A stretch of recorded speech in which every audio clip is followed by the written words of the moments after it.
ৰতনৰ মাক আছানে? নতুন বোৱাৰী ক'ত শুইহে আছা? বোৱাৰী কিয় শুই আছা তুমি? মা ঘৰত নাই। বোৱাৰী কিয় শুই আছা? তোমাৰ শাহু মা ক'লৈ গ'লনো? মই তোমাৰ শাহু মা আছে বুলিহে সোমাই আহিলোঁ। ক'লৈনো গ'ল তোমাৰ শাহু? জানো মা কুম্পিলে গ'ল। মই গাটো ধুই আহিছোহে। আহি পেলাই অকমান আৰাম কৰিছোঁ।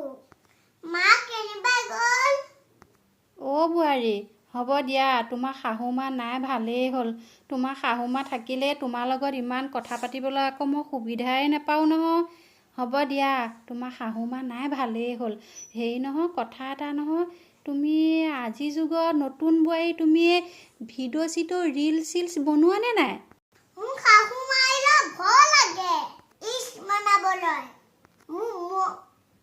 মোক খুব মন যায় বনাবলৈ। শাহু মায়ে যে গালি পায়, সেইটো কাৰণে ভয় লাগে। মানুহজনী ঘৰত নাথাকে মই কেনেকে ভিডিঅ' বনাম? আপুনি বনায় নেকি? মই ধুনীয়া ৰিলচ বনাওঁ। আজিকালি আকৌ ৰিলচ বনালেহে ভাল লাগে দেখি। তোমাৰ ইমান ধুনীয়া চেহেৰাটো, এয়া একে মুখখন ইমান ধুনীয়া। তুমি ৰিলচ বনালে খুব ভাল লাগিব, গম পাইছা? তোমাৰ শাহু মায়ে নজনাকৈ তুমি ৰিলচ বনাবা।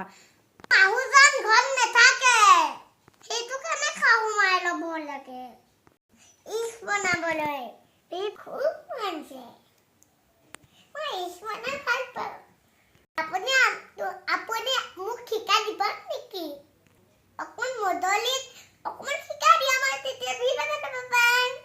শাহু মা নাথাকা মই বনাই লওঁ। হ'ব দিয়া বোৱাৰী, তোমাৰ শাহু মা যেতিয়া ঘৰত নাথাকিব তেতিয়া তুমি যে ধুনীয়া ৰিলচ বনাবা। তাৰপিছত যে তোমাক চাব মানুহবিলাকে, তোমাক ইমান ধুনীয়া লাগিব। তুমি শাহু মা ওলাই গ'লে মনে ৰিলচবিলাক বনাই থাকিবা, গম পালা? মই যাওঁ আকৌ দেই, নহ'লে তোমাৰ শাহু মায়ে মোক দেখিলে যে ইয়াৰ পৰাই দৌৰাব।